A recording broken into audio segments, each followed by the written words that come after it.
What's going on, Facebook? What's up, YouTubes? Twitter? VolunteerRoadshow.com. I'm here with the national champion, Billy Ratliff, and the inventor of the Icky Shuffle, Bobby Catfish. We're going to be joined in a minute by Jeff Coleman, one of your teammates. How fast was Jeff? Was he pretty fast? Not really. He was slower than me. Was he? That's all he needed to know. How much slower? No, man. Jeff was fast, man. We had all our D linemen was fast. We was pretty much like wide receivers playing D linemen, man. Well, the Arkansas game will forever be known as Billy Ratliff Week in Vol Nation, and Razorback Nation probably soon forget your name. I believe old Clint Sterner tweeted one time and says, "Damn you, Billy Ratliff." He remembers the name. Oh, most definitely, man. We all do. All right, we're going to get into it. There's a lot of upset Tennessee Vols fans. And I got to ask you, what's wrong with the team? There's nothing wrong with the team. They're just still got a long way to go, Bobby. I mean, not just the players. You're talking about the coaching staff and all. I mean, it starts at the top. Bad play calling. I mean, you can't say that they made any adjustments at halftime because they came out, and you can't say that Arkansas is that much better the second half than they played the first. Well, I've always been told if your team can't make adjustments, the problem's on the coaching staff. We talked about this coming home from Tap House last night. Mm-hmm. And that's where it starts at, though. I mean, if you don't know how to make adjustments and you think that everything is perfect, it's not going to work that way, guys. I mean, when you're up 13-0, that's not 31-0, where you can say that, hey, we got everything clicking, the wheels are rolling perfect. There's not too many things we need to adjust. But the first half, the Vols still didn't play great. Arkansas shot themselves in the foot quite a few times. The Vols had a couple of good plays, and now I'm telling you like I keep on telling you, man. I mean, everybody's keep calling for the quarterback and stuff, but you saw a perfect reason why the kids are not playing. And JG gives a better chance of winning. Well, before we go into depth and into what's wrong, and we're experts, there's a lot. You didn't know this. Probably Tennessee, and I'm proud to say Tennessee's probably got more expert coaching fans and athletic directors than any fan base in the country. But we want to thank Tennessee Tap House for hosting us every Saturday, and we're going to start doing a luncheon at Tennessee Tap House Monday through Friday. I think we're going to start about noon. And we're going to also play on Mondays. We're going to do, I already talked to Jeremy from Blue Water Climate Control. He's going to be doing it with us. We're going to play the press conference for Jeremy Pruitt and talk about it and do some different things, maybe talk some business, sports, life. Who knows what we're going to get into. But anybody that comes out gets 10% off their meal, and they got some great food and free Catfish's special sweet tea. Can't beat that with a wooden stick. Want to thank, again, Blue Water Climate Control. Jeremy James down there is going to be helping us out with a lot of the content. He's got one of his foreman or managers going to help with some content. Great Tennessee fan. He was the guy that was really excited to meet you when we went down there and met him. I remember. And want to thank Hound Dogs in Knoxville. And just thank everybody that helps us out. Everybody that buys our merchandise on VolunteerRoadshow.com on the store. They really help us out more than you can imagine. And we're going to be announcing some VolunteerRoadshow.com winners, profile winners. There's a lot of people starting to sign up. It's starting to get packed in there. And you're eligible. As long as you're a member, you're eligible, and your name might be called at any given point on any show. Who knows? So if you haven't joined, join now. Oh, my gosh. You called that. Dallas beating Pittsburgh 13-0. Let's not get sidetracked. We were trying to figure out what's wrong. I'm going to give some shout-outs over here on YouTube's, and you handle Facebook. We got Crying Ryan, my fellow Kingdom Chief member of the fandom of the Kansas City Chiefs. Justin Sanday, how you doing? Alan V, great Georgia fan. He came up last year. Been watching me all long time. Herbert Bradford, the best and the biggest Tennessee Volunteer fan up in Michigan. And Cody Branch. Cody Branch says Tennessee's going to lose to Vandy if we get off to a hot start in the first half. That's a good one. All right, hold down Facebook. Who's over here? I think there's a lot of people over here. Who's all over? Jason Upton's on. He said, "What's up, Billy and Catfish? What's going on, Jason? Man, how you doing, man?" And see, we got Lorene Witten. I think that's right. She said, "Hi, Bobby." And let's see, we got Mike. Let's see. I'm about to get him to tell me how to pronounce it. Rubigi or something. I don't know how you pronounce that. He's been a regular, though. Yes, well, he's a regular. He has been giving you some great picks to go by, but you never take his advice. And he got some good picks on here next week. He got BYU Cincinnati. What was my record? I think I did. I think I'm a hero, Billy. Actually, you came out 50%. Was it 50%? 50%. No, come on. I did better than that. All right, I got the NC State game. That one don't count. Finish counting while I'm figuring out my record over here. He also said he hoped Pittsburgh Steelers come back and win today. I think they're going to lose. I think Dallas and Vegas got everybody on the ropes and took their money. He also got Tennessee to beat the Florida Gators this year. You hear that, Ryan? Well, I agree with that.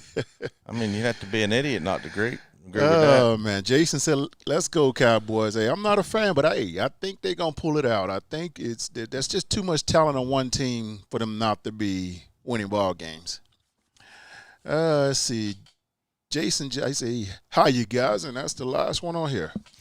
We got a few coming in over here on YouTube's, and I hadn't checked the website or Twitter, but Camden Dean says, "Hire Urban Meyer." We don't want Urban Meyer. He lied about a heart attack at Florida because they had sanctions coming down the pike. He got out of town, said he's done coaching. Year later, he's at Ohio State. A lot of shenanigans going up there in Columbus. And next thing he knows, I've got cancer or whatever he had, and he left. We don't want Urban Meyer. Nah, we don't need Urban, man. Urban, I think he's done. I don't think he wants to coach anymore anyway. Yeah. He got plenty of money. Only thing I can see him coming back if he just get bored. But yeah. I don't see it happening. All right. Let's go over my record real quick before we get into what's wrong. What was did I not get the Mississippi State one right? Man, Vandy almost beat them. Did I? Dang. What about A&M? I know I got that one right. They smoked them. What about Rutgers? They covered 39.5? I think they covered because I think. Well, Billy, that's 1, 2, 3, 4, 5 out of 8. What do you mean I did 500? I made people some rent money. What's up, Dwayne RTR, great Alabama fan? We got a lot of Alabama fans that watch us. Georgia fans, Florida fans, even Tennessee fans. Yeah. Anyway, I did pretty good on the betting. I'm improving on my picks. But let's go back to what was wrong. Everybody wants to know. We've probably got people watching us that already know what's wrong. But I think I want to know something. Is the quarterback debate over? I mean, as far as in the past, we don't know how JG's going to do.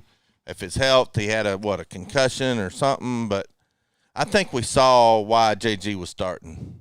Well, I mean, I said it all along, man. These coaches don't just play kids just because they're their favorite. I mean, you can't say that. I mean, who does that? You know what I mean? You have to put the person in who gives you the best chance to win the ball game. And it's clear that we've seen that's the best we have right now. Now, I mean, the problem is I have with it is they're not developing anybody else then. Mm-mm. You know, because the backups, they don't look like anything. You know, they put Miles in, and it was terrible. I'm sorry. I mean, the playbook, the play calling, it sucked. Then when they put in everybody's favorite quarterback, Mr. Bailey. And Arkansas was in prevent defense by the time he come in, so we don't know if we even had a good look at what he can do. I know, but everybody's going to say he hasn't had a chance. But the chance that he did have, come on, guys, it is point blank and see it. It's you can't say that he's better than JG. Now, I think he probably will be. Yeah, I mean, overall, right now, no. He has a lot of work to do, guys. And I understand, A Billy, lot of work. when you have these fans all over Facebook saying, put in Bailey, let's throw the season away and start him and get him growing. Look, I'm 50 years old. I can't afford too many more losing seasons. We got to have the best 11 on the field before I die. My ticker's going to give out one of these days, Billy. I don't know if you noticed that, but it's going to give out. I ain't got time for that. We got to win now. We got to win some ball games the rest of the year, and I think we will. I mean, it's tough, Bob. I mean, I told everybody this here. When you go to an all-SEC schedule, it's not easy. The win and loss column, it becomes even harder. It is any given day that any opponent can beat you now. You don't have the cupcake teams to take a break and learn your playbook or whatever, and it's just not going to work now. We got all SEC schedule. Well, I've been also seeing all over Facebook that I don't know who actually has the keys to the hot seat. I think it's the fans. I don't know if Fulmer has any keys to the hot seat, but it has been declared that Pruitt is on the hot seat. Is Pruitt on the hot seat, Billy Ratliff? No.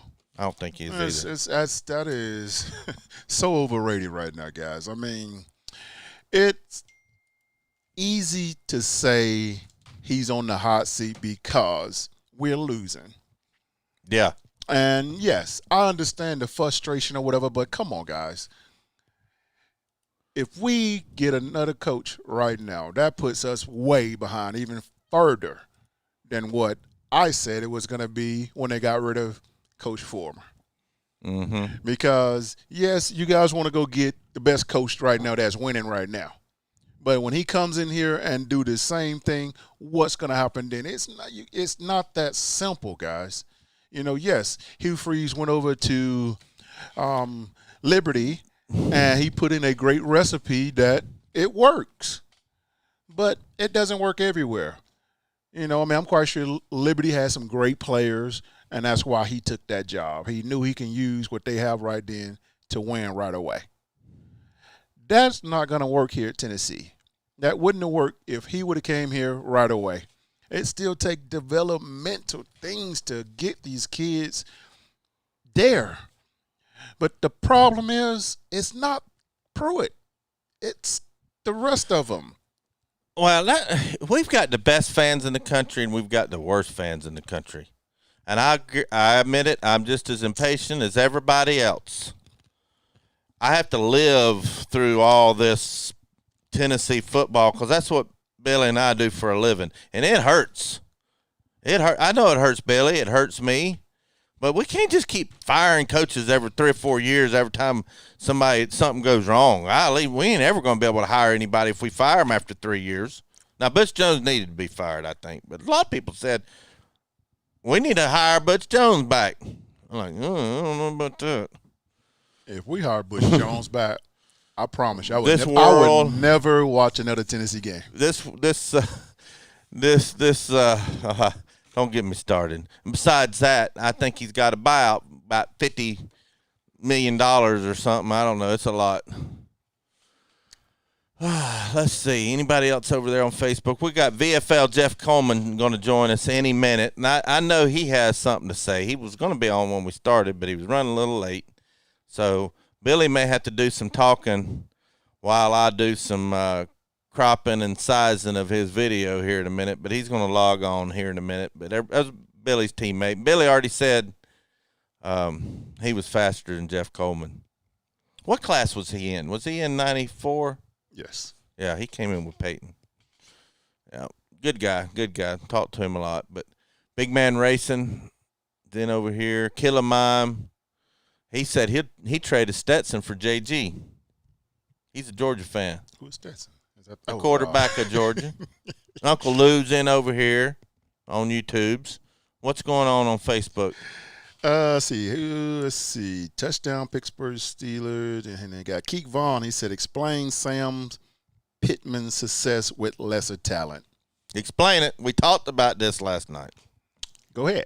No, you do it. No, I'm tired of explaining it. It's just that simple. Well, explain it. I want to hear it again. You're the expert. I've got to size some stuff up here for Jeff Coleman. Answer that. Who is Sam Pittman anyway? He's the coach of Arkansas. You know who he is. Used to be at Georgia, offensive line coach. Mm-hmm. It's simple, guys. You guys don't understand when you say less talent. You're talking about a school that still have SEC caliber players. There's no such thing as less talent. They have football players. They have a lot of seniors that's played a lot of football. And so happened that Coach Pittman has done a great job of getting the guys ready. And seems as he got the guys buying into his system pretty good. And it looks to me he's keeping everything basic and simple. He's not doing too much and he's doing enough to win. You know, what he has. And that's what I don't like about what we do. And I just get tired of explaining that, though, when another school is winning and we're not winning. Everybody wants to win, but every game somebody has to lose. And it always comes down to the team that makes the fewest mistakes will win. Well, I'm bringing in Jeff Coleman. Jeff, you can talk while I'm sizing you up. Everybody will be able to hear you. I hope you don't have an echo because we haven't done a sound check. But I'm going to go ahead and bring you in. I asked Billy what went wrong, but before I asked him what went wrong, I asked him who was faster, Billy or Jeff, and Billy said he was faster than you. He said he was faster than me? That's what he said. Yeah, he was probably faster than me. He was faster than me. Well, what went wrong? What's your point? What is wrong with the team, Jeff? Do you mean yesterday or just in general? In general. We have there's two parts of it. There's a couple of different parts of it. I look at whenever you look at us and any team, there's certain teams I look at on Saturdays, Sundays, even Friday nights. I say that's a well-coached team. Or you go into a game and you see a team that may not be as talented as their opponent, and you see the game plan that team was able to put together, that coaching staff put together. And that's why you see upsets, or you see certain teams that, someone beats someone that maybe they shouldn't have, or they're beating all the teams that they're supposed to beat. You say that's a well-coached team. And then the other part of that, when you watch just the players, and this is the scheme aside and all that, X's and O's, but this talent pop off the page or jump out at you. It just is obvious. Talent. You see speed at the skill positions. You see dominating the line, and you see people playing with heart, people running to the ball, doing all the little stuff that, that's outside of X's and O's. X and O's are great, but are the team, are they doing the little things? And I don't see us doing that consistently enough. Either one. I don't see a lot of us out coaching people, out scheming people, or doing things that you're like, oh shit, that's a well coached team. And that's not the knock. I know there's some good coaches on that staff, but that's just putting it together on Saturdays and seeing an entire game plan. Like, we came out, we looked good for a while. We were running the ball to the offensive line. We were controlling the ball, the line of scrimmage. But little things like you could throw a slant route on us. It just ever play. We could never. I could run a slant route against us right now. I was screaming that. I'm big, slow. I could run a little 7-8 yard slant right now, and that's again not. And I say that in jest, but and not to knock those players, but that a lot of that is it's technique, it's figuring out and making adjustments and things of that nature. But it's we're just not pulling it all together right now. Well, we've talked a little bit behind the scenes. Jeff and I have on the phone, and last thing he told me to tell Billy is something about JG. Is he off the JG train? Is the quarterback debate over now? Go ahead, and we're going to give you your soapbox on the JG situation versus Maurer, JT Stroud, Bailey. Everybody wants Bailey to start and throw the season away and start building that kid now. I want to win every game. I want the best quarterback on the field. Though. Yeah, I don't think that's story, but I'm gonna let Billy. That's his. Go ahead, Billy. I want to hear his take on where he is on that today, though. I mean, it haven't changed with me. I mean, he's the best quarterback we have to run the playbook that they allowed to run. How do I you know mean, that? we see it. Where? The coaches are not putting other kids in. He keeps starting. So Okay, let me ask you this question. So if he was playing at a certain level, if we were winning and he was putting up really consistent numbers, and you could say he's the reason why we're winning, of course, don't take him out. I don't care who you have behind him. But once you start not winning games and you start, saying he gives us the best chance to win, well, how do we know that if you don't play somebody else? We're not winning right now. We don't look we had this me and you had this conversation when we were 2-0. I wasn't openly blasting JG, but I what did I tell you, Billy? I said if he continues to play like this, we won't keep winning. I told you that. When we were sitting there at 2-0 and you just told me to chill out, I told you if he continues to play like that, we're not going to beat the rest of our schedule. That's not the only reason why we're losing. So I'm not heaping that on him, but he can't keep playing like that and us continue to win. And you see it. Give somebody else a chance. If they don't play well, go back to him. There's nothing stopping you from going back to him. So here, this is my situation when I talk about the quarterback situation. And from what I see, why would we put someone else in when they know they're not anywhere better or ready to even play? But you don't know. Okay, I'm not going to Jeff, say. I'm going to tell you like this here, and I'm going to be straight up with you. From people on the staff, from teammates that I know, have told me anything after JG in practice, Bernie Veazey I'm glad you said that. Okay. would be. And I'm not going to say anybody's name. And you're going to know who I'm talking about. Oh, yeah. Me and you played with people who were horrible practice players. True. You know exactly who I'm talking about. Oh, they played in our group. They were in our room.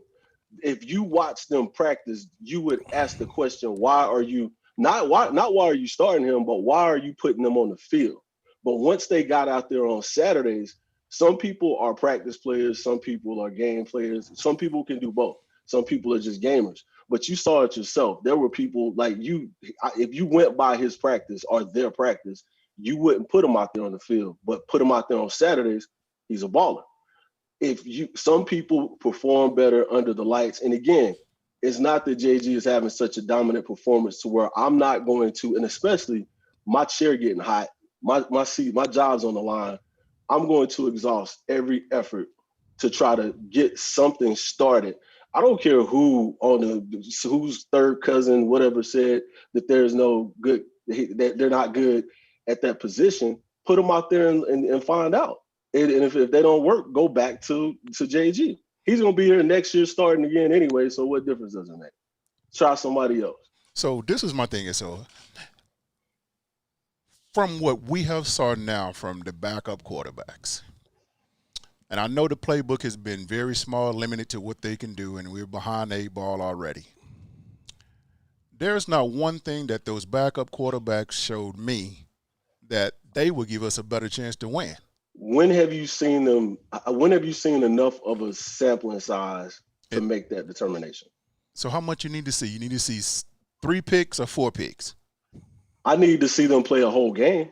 I need to see them play at least a quarter, a half, a couple drives. I need to have them go into Sunday, Monday, knowing that they're going to be the starter and prepare like they're going to be a starter, go through reps during the week like a starter and not get thrown out there into a game in the second quarter, 2 minutes left, or thrown in once somebody else isn't playing well. Give somebody the opportunity to say, this week you're going to be the guy. You know that preparation is different than I'm the backup or I'm going to play a little bit. When you know you're the guy, you're going to be the guy that week. There's a different bounce to your step. There's a different level of preparation. You watch film. Everybody should be watching film the same way, but we know that's not reality. So give somebody else a chance because there's nothing on the other side that's just so that says this is so good that I don't want to see what else that I have. And again, I'm not trying to sit here and bash Yeah, I know. JG, I but know what you're saying. I know exactly it's what you're saying. worth, because these guys, he is on the tail end of his career at Tennessee. These guys do have a lot in front of them, and let's be real about it. You also have to. I'm getting into a part. I hate that I'm even saying this. You get into the politics of it. These guys, if you don't show them that you're going to at least give them a chance, they're going to leave. They're going to walk away. That's part of the game. Now, do I like that? Do I love that piece of it? No. But if they're sitting here seeing this is what's going on, I'm not even getting a chance, I may just leave. And that's just that's not the primary thing. That's something secondary. My whole thing is that's a part of it, but give somebody, sitting where we're sitting, we need to exhaust all our options. And I get that. So this is what I'm trying to say. And what I mean by and I don't even know, because I'm just going based off what I'm seeing out there right now. And what I'm seeing is, if JG is the best that we got and he continues to start, there is something, whether it's they don't understand the playbook, they going left instead of right, they're not doing the right steps, they're not doing something for these coaches not to say, we got to at least give this kid a chance. Because getting a chance means you know what you're doing to be able to get that chance.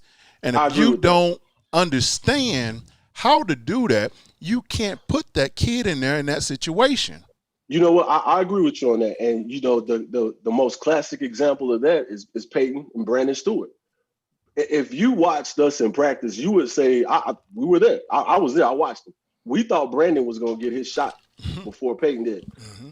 Brandon probably looked at the front page of the playbook and didn't look at the rest of it. He was just such a talented he was a physical specimen. He was more physically gifted in a lot of ways than Peyton was. But Peyton knew that playbook from front to back. They didn't trust Brandon enough when it came time, when we went through Todd, went through Colquitt. They didn't trust Brandon enough to put him in there at the time. So yeah, I see your point on that. So if there's something like that going on, if they don't trust you to command the huddle, to at least call the plays to where you can let your physical abilities kick in, then I understand that. And see, that's why I said that. That's the only reason I've been saying that, because you can't. I mean, if JG is the best thing we got, and that's what everybody is saying, we are in trouble. Because I've seen him. I know. I mean, he haven't done anything to say that, hey, we gonna win this game, or we got a chance to win this game.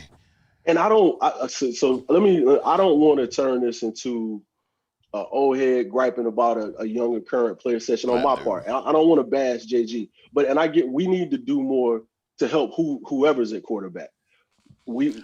That's where some of the gameplay, continuing to run the ball, because one of the things that he does best is play action. But you got to get into the right situation to run play action. You got to run the ball well on first and second down, but you also have to not be predictable to where, okay, we can do the thing that he does best. Let's run the ball. Let's establish the running game. Let's get them off balance and then hit them with some play action, because that's the thing that he does very well. So we have to do better if he's behind center, we got to do a lot more to help him be successful. And that's on the other side of the ball too.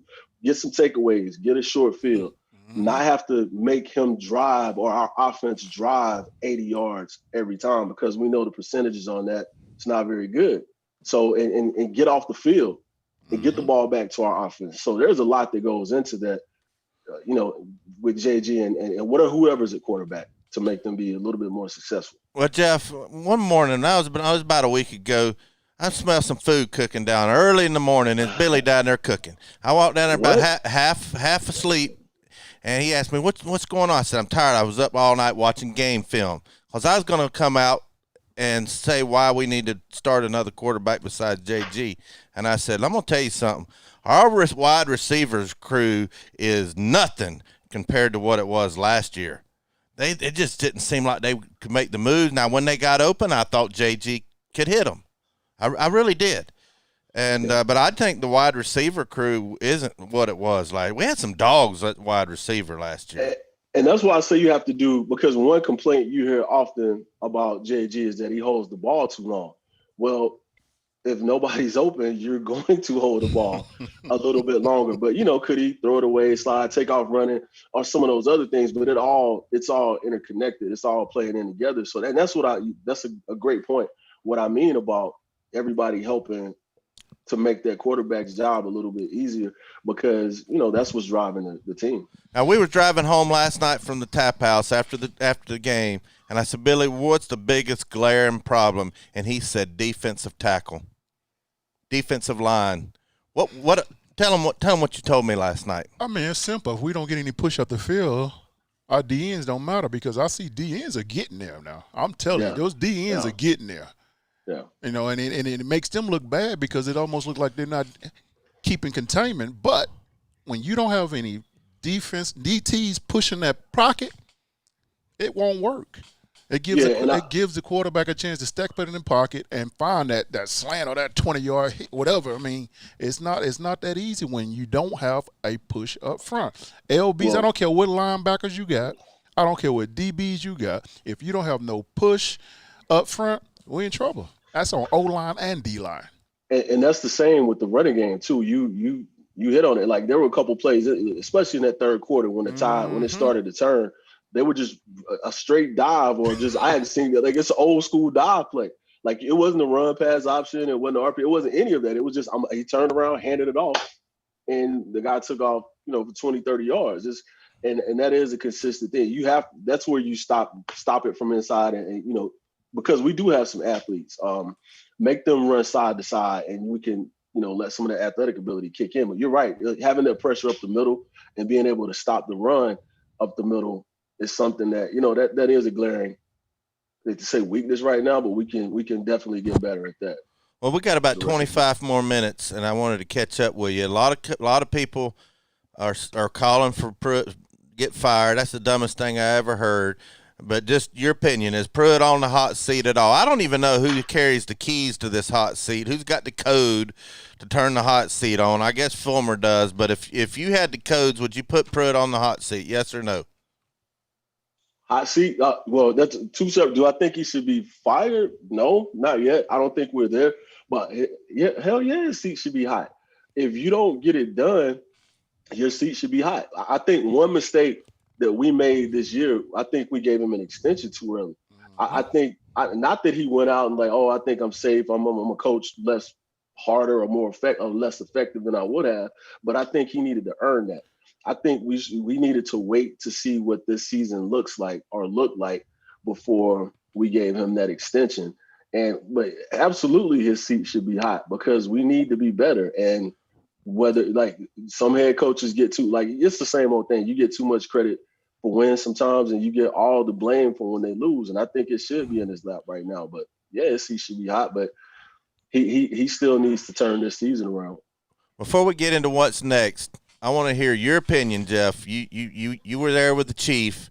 At halftime, what would the Chief done, or what would he be doing Monday for these guys after this Arkansas game, back when you and Billy were playing? And see, here's the thing, and Billy knows about this. Long before I heard from Chief, I heard it from Al Wilson. Mm-hmm. And I heard it from the guy beside me, or I heard it from Billy. Billy heard it from me. I got on Darwin Walker. Darwin Walker got on me.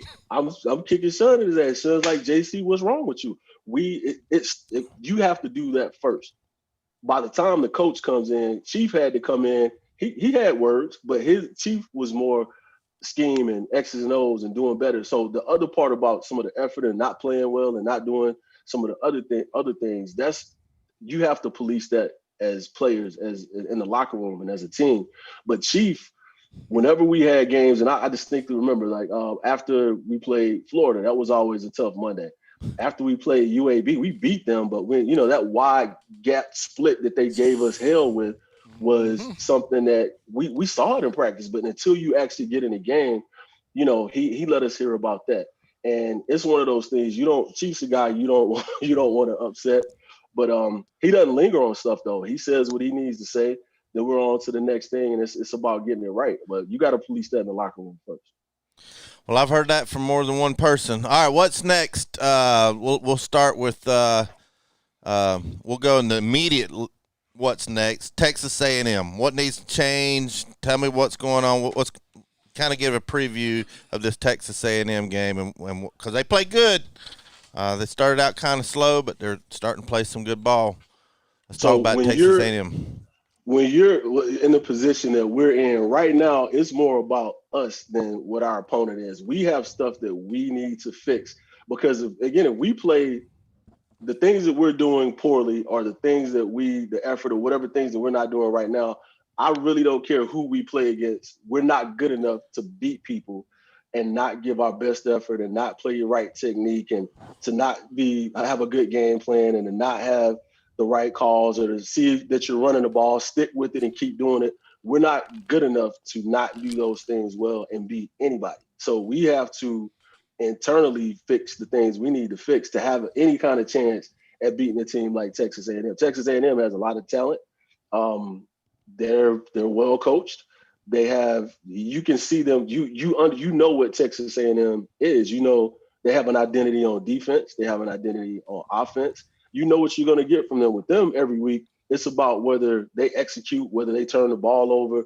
It's things like that with them. You know, if I'm looking at Texas A&M standpoint right now, pretty much anybody that they play against, they know that if they go in, we don't turn the ball over, we execute, we play hard, we got a chance to win.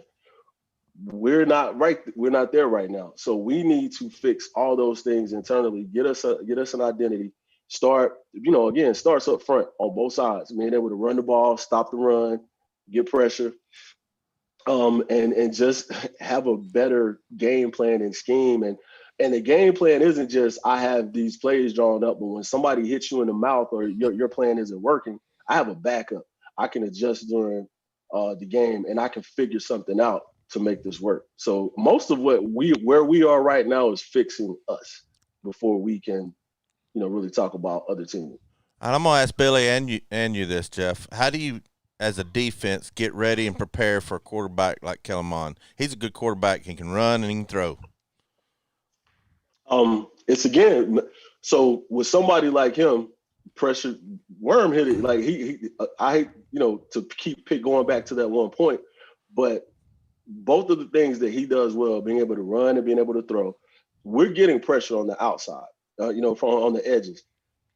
So one thing you don't want, him stepping up in the pocket and being able to finding those alleys and being able to take off and run. So you have to get that pressure all across the front, making sure that he doesn't have these alleys and places that he can duck out to when we do get that pressure on the edge. In the secondary, we just have to tighten up because the hard part about playing somebody like him is that you can, especially if you have to turn your back against him.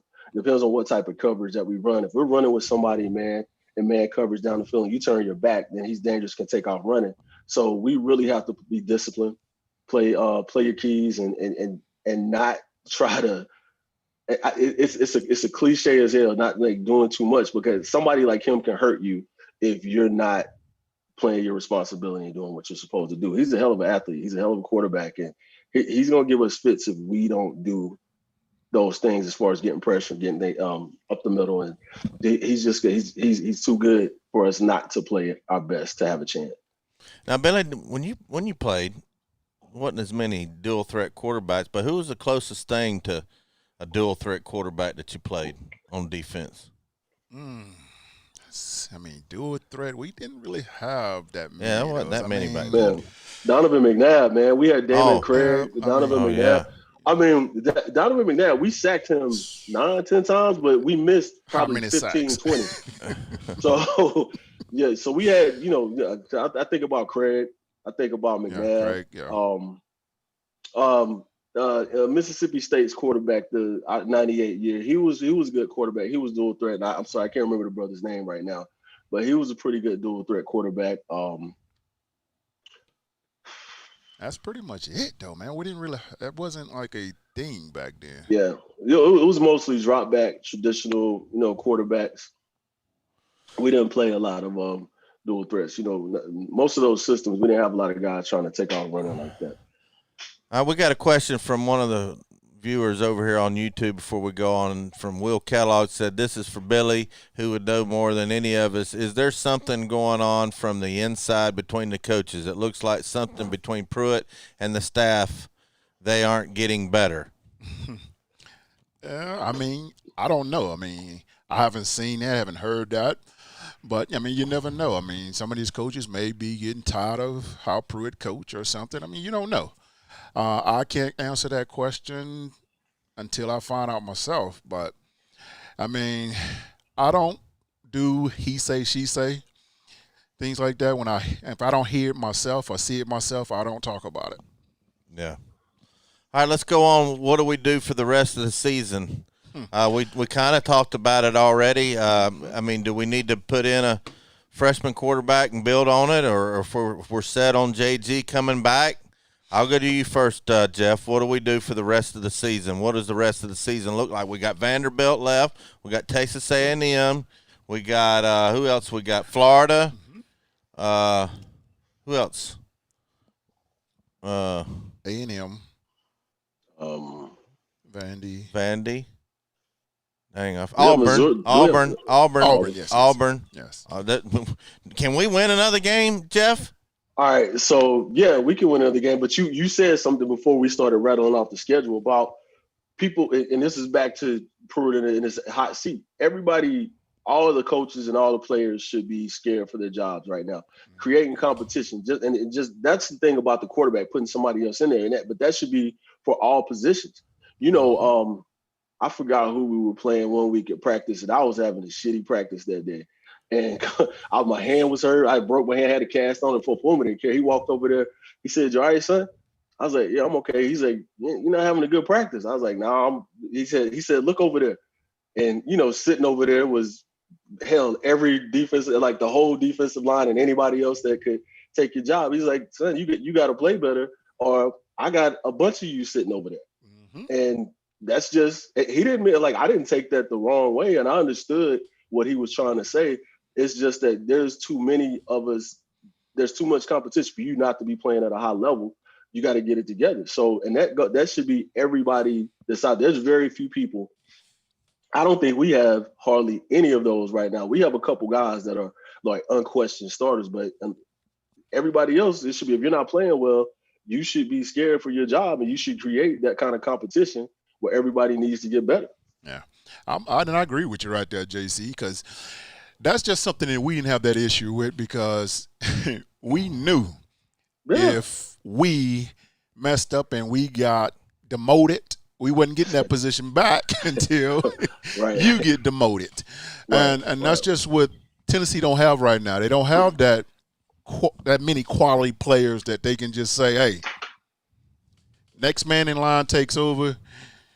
You lose your job, you won't get it back." There's not Jeff Coleman's, Ron Green's, Darren Walker's, the Steve Whites, all those guys. There's not that anymore right now. But the thing is, we got to build that.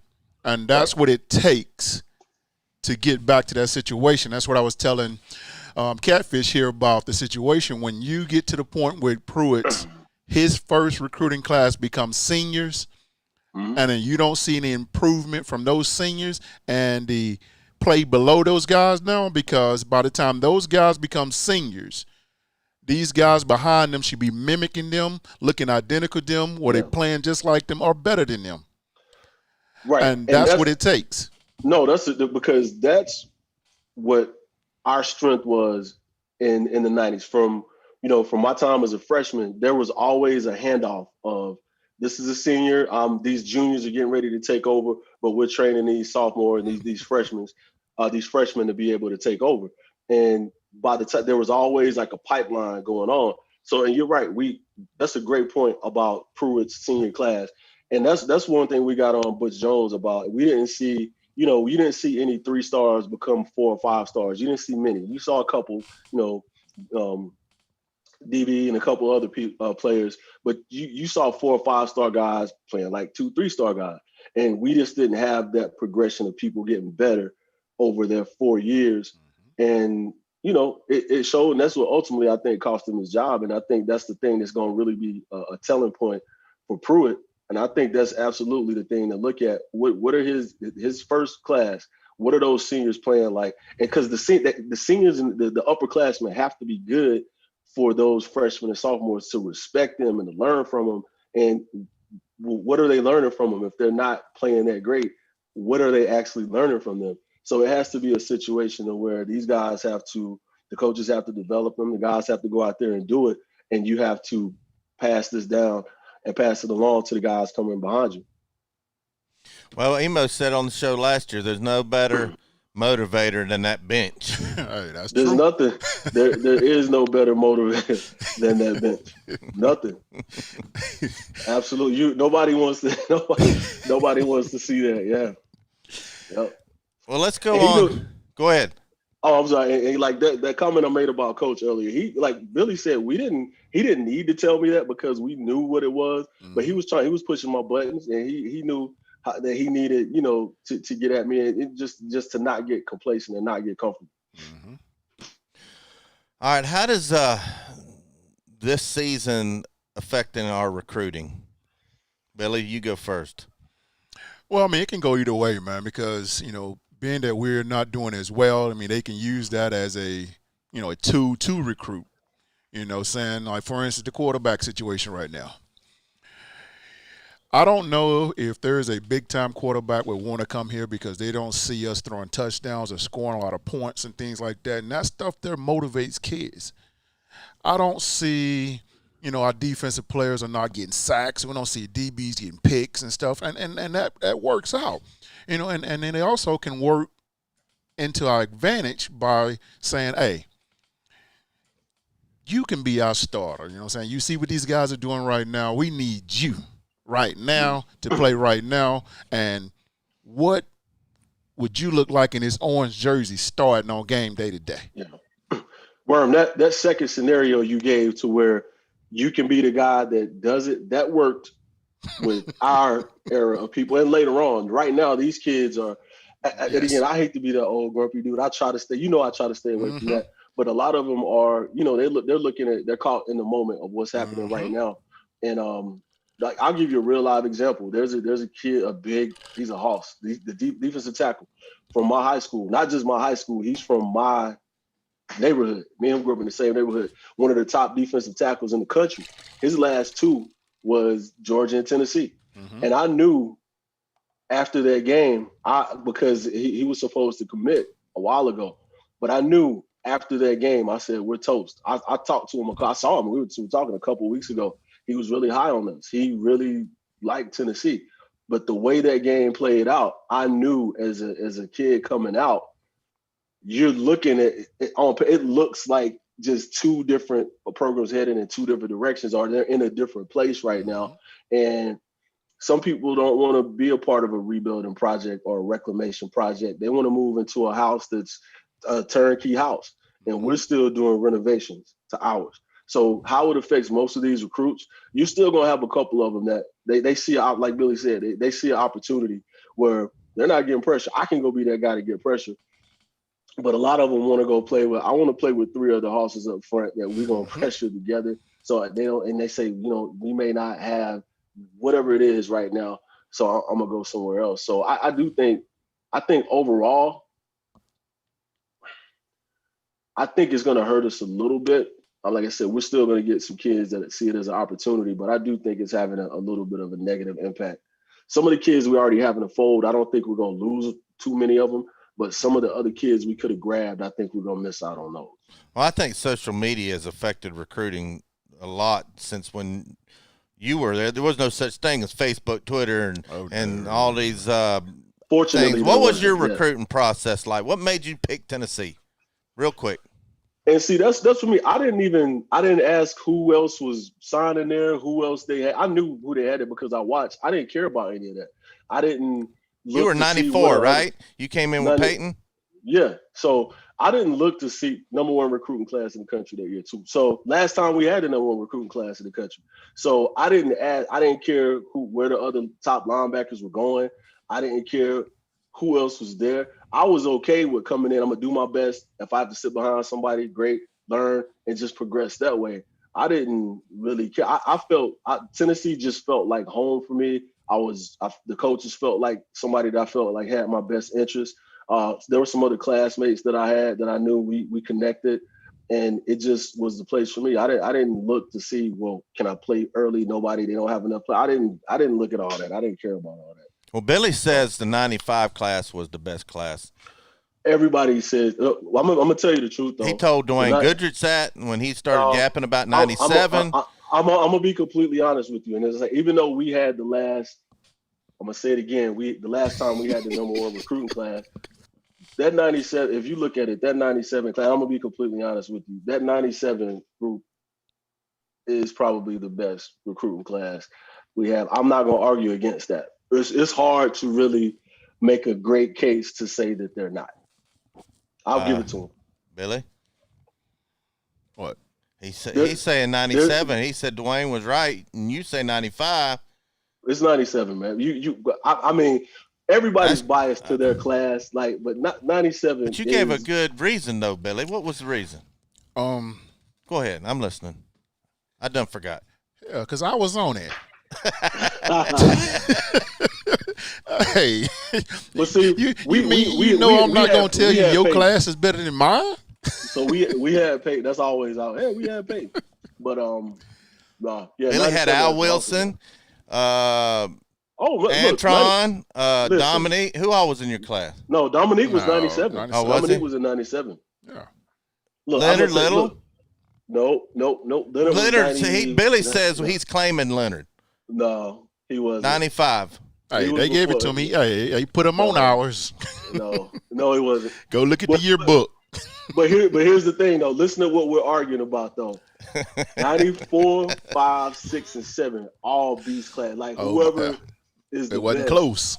all were great classes. The So era was when you stack 4 of those. I mean, look at 93 and 98. Like you stack all that together. That's what put us where we were. And that's what's missing now. It's gonna take, I'm gonna say, at least 2 more recruiting classes to be.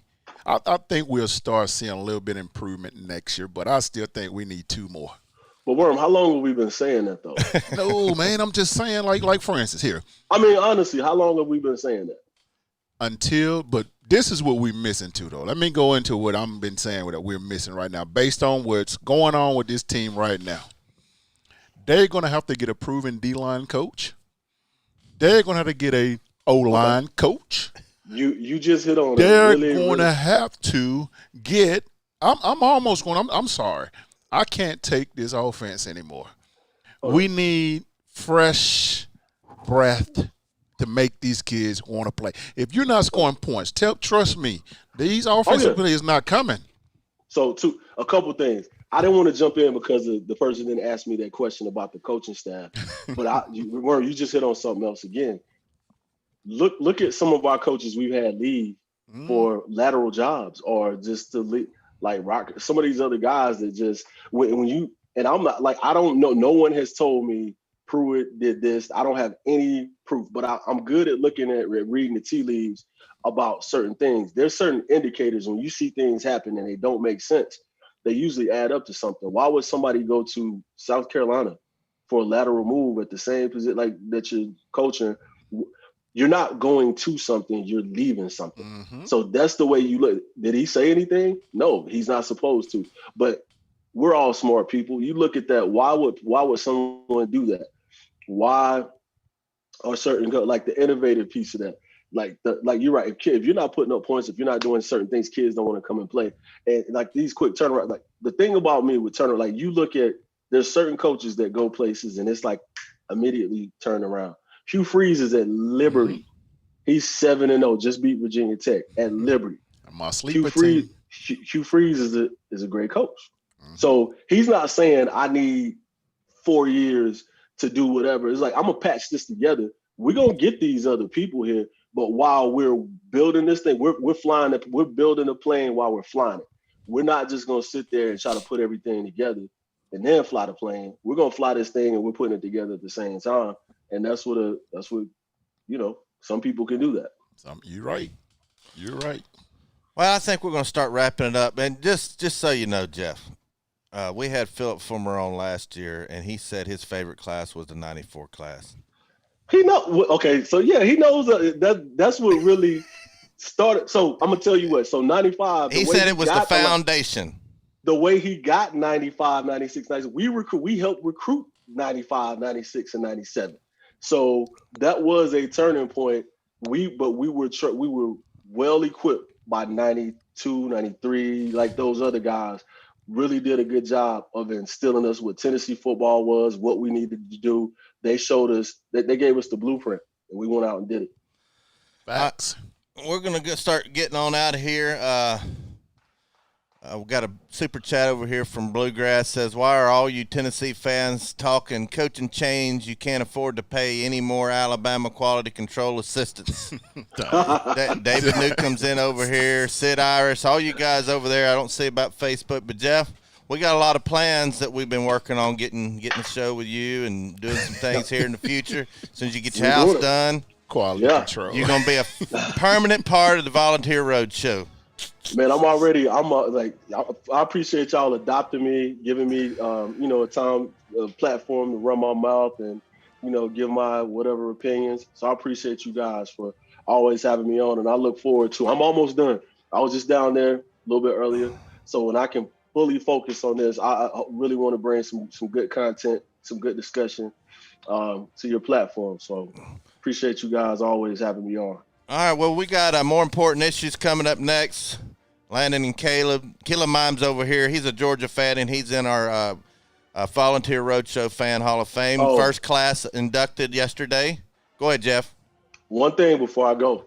I don't know if y'all said it at the top of the show, but I'm going to end it with the show. I want to say congratulations to President-elect Joe Biden and Kamala Harris. I know people may get mad and they don't want to hear it, but I think it's good for all of us. So congratulations, and yeah. We just got to be one people, one country, one That's nation, right. Under God. That's right. All right, Jeff, we're going to get on out of here. Y'all know what's coming next. Thanks for tuning in. Go Vols. I tell you what, next week, Texas A&M Aggies, y'all better watch out because we're going to bring the house. I promise you that.